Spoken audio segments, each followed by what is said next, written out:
Music, the man who made millions laugh as Barney Fife was hiding a secret so dark it would shock even his closest friends. When Don Knotts' daughter Karen went through his private papers after his death, what she discovered changed everything. Fans thought they knew about the beloved comedian. The truth behind his nervous characters wasn't acting. It was survival. For decades, Don Knotts was America's favorite nervous guy. His bug-eyed, twitchy performances on The Andy Griffith Show made him a household name and earned him 5 Emmy Awards, a record that still stands today. But behind that lovable, anxious persona was a man carrying scars so deep they shaped every character he ever played.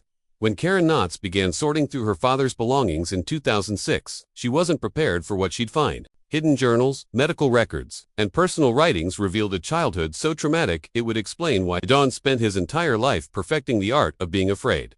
The journals revealed the devastating truth.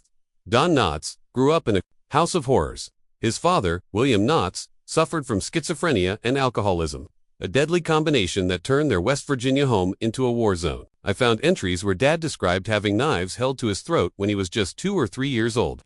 Karen revealed his own father would pin him against the wall, screaming threats while waving blades at him.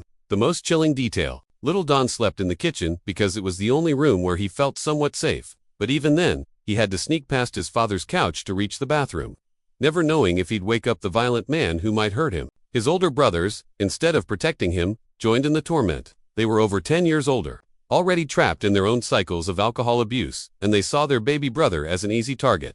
Don wrote about feeling completely alone, in a house full of people who should have loved him. Here's what fans never realized. Every time you watched Don Knotts shake and stammer on screen, you were watching real trauma being channeled into comedy. His famous nervous characters weren't just acting, they were survival mechanisms he'd developed as a terrified child. The fear wasn't fake, Karen explained. Dad's anxiety was so severe that before major performances, he sometimes couldn't get out of bed. He'd be paralyzed by panic attacks. The journals revealed that Don had been secretly battling prescription drug addiction since the 1950s, using pills to manage the crushing anxiety that stemmed from his childhood trauma.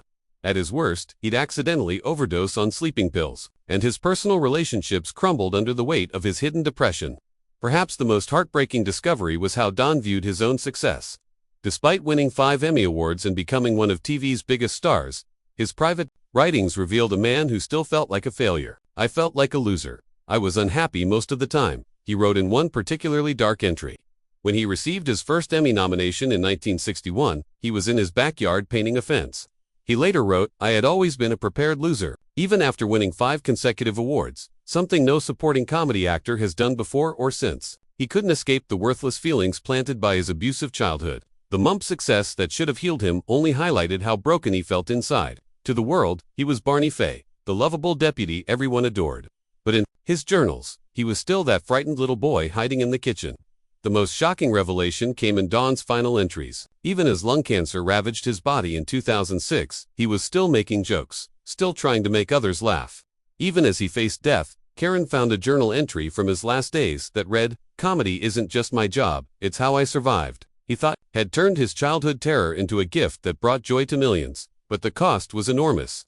The journals also revealed his deepest regret, that his traumatic past had damaged his relationships with his own children. He'd gone through multiple marriages, unable to maintain the stability he'd never known as a child. Yet, he was determined to break the cycle. Karen wrote that despite his own pain, he was always gentle and protective with his family, making sure they never felt the fear he'd lived with.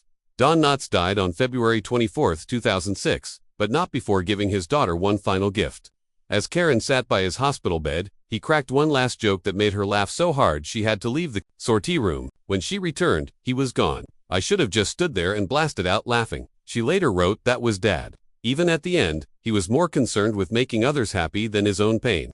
The journals revealed the ultimate truth. The man who made America laugh for decades had spent his entire life running from a childhood nightmare. Every nervous character, every anxious stammer, every wide-eyed look of fear, it was all real. Don Knotts had simply found a way to turn his deepest trauma into something beautiful. Don Knotts' secret journals show us that sometimes our greatest strengths come from our deepest wounds.